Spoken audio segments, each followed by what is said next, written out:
दोस्तों, इस वीडियो के अंदर हम लोग दुनिया के सबसे शातिर चोर डीबी कूपर की कहानी के बारे में जानने वाले हैं, जिसके बारे में जानकर आपके होश उड़ जाएंगे।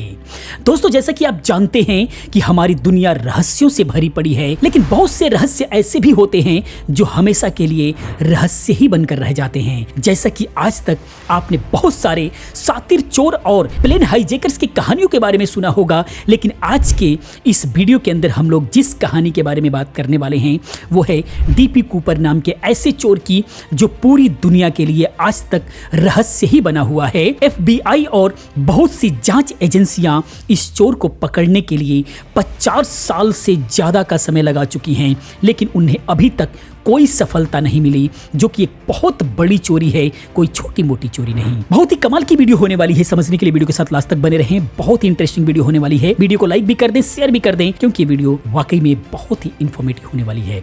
आइए दोस्तों, हम लोग बात करते हैं। सबसे पहले घटना के बारे में समझ लेते हैं कि एक्चुअली ये घटना थी कौन सी। 24 नवंबर 1971 की है, जब डॉन कूपर नाम का एक व्यक्ति काला सूट पहने, काला चश्मा लगाए और काला बैग लेकर एक बिजनेसमैन की तरह अमेरिका के पोर्टलैंड एयरपोर्ट पर पहुंचता है और टिकट काउंटर से बोइंग 727 प्लेन में अपने लिए $20,000 में पोर्टलैंड सीएट की एक तरफा टिकट बुक कराता है। उस जमाने में एयरपोर्ट आज के जितना एडवांस सिक्योरिटी नहीं हुआ करती थी और अमेरिका जैसे देश के पास भी एयरपोर्ट पे ज्यादा सुरक्षा का इंतजाम नहीं थे।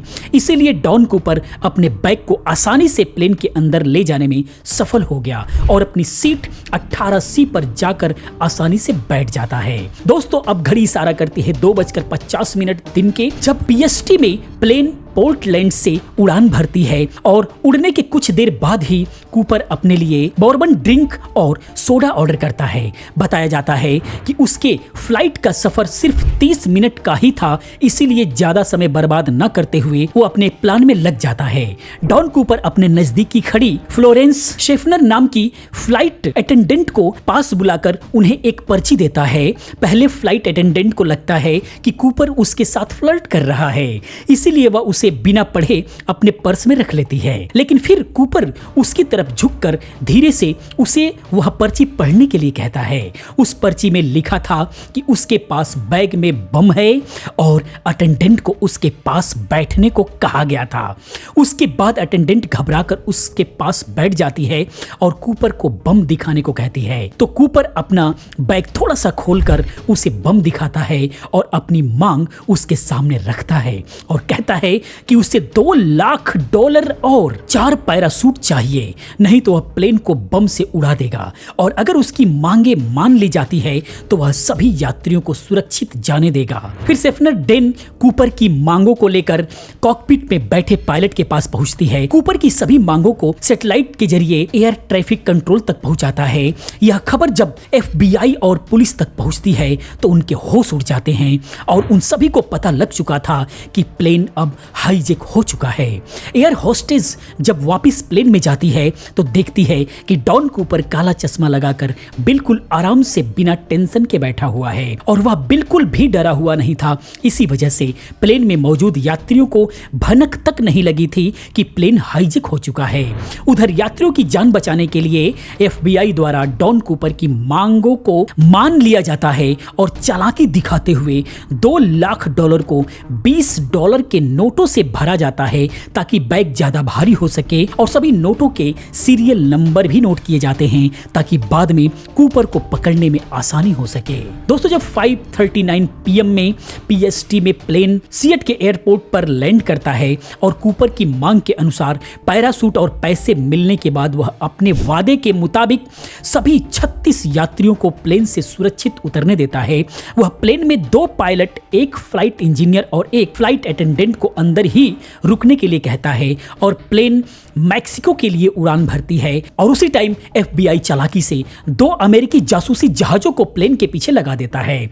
उड़ान के दौरान पायलट बताता है कि प्लेन में मैक्सिको पहुंचने जितना ईंधन नहीं है, तो कूपर ने उसे प्लेन को नेवादा की तरफ ले जाने को कहता है और प्लेन को 10,000 फुट की ऊंचाई में 100 के नोट्स यानी 185 किलोमीटर प्रति घंटा की रफ्तार से चलने के लिए कहता है। हवाई सीढ़ी के साथ Boeing 727 plane Reno air airport पर लैंड करती है और प्लेन को पुलिस और FBI एजेंट्स द्वारा चारों तरफ से घेर लिया जाता है। लेकिन कुछ ही देर में उन्हें पता चलता है कि डॉन कूपर भाग चुका है।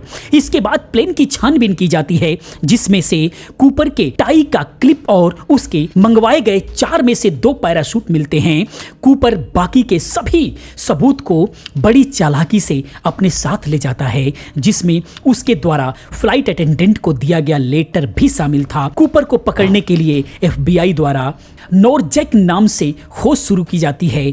आंखों देखे गए लोगों द्वारा कूपर का स्केच तैयार किया जाता है। लैंड किए गए इलाके के कई किलोमीटर तक जंगलों और नदियों में कई महीनों तक खोज चलती है। बहुत से घरों की छानबीन की जाती है, लेकिन कूपर और उसके पैराशूट का पता नहीं चलता है। कुछ ही दिनों में डॉन कूपर पूरी मीडिया में छा जाता है, लेकिन एक न्यूज़पेपर के गलती से डॉन कूपर का नाम DB कूपर लिख दिया जाता है और लोगों को ये नाम ज्यादा पसंद आने लगा।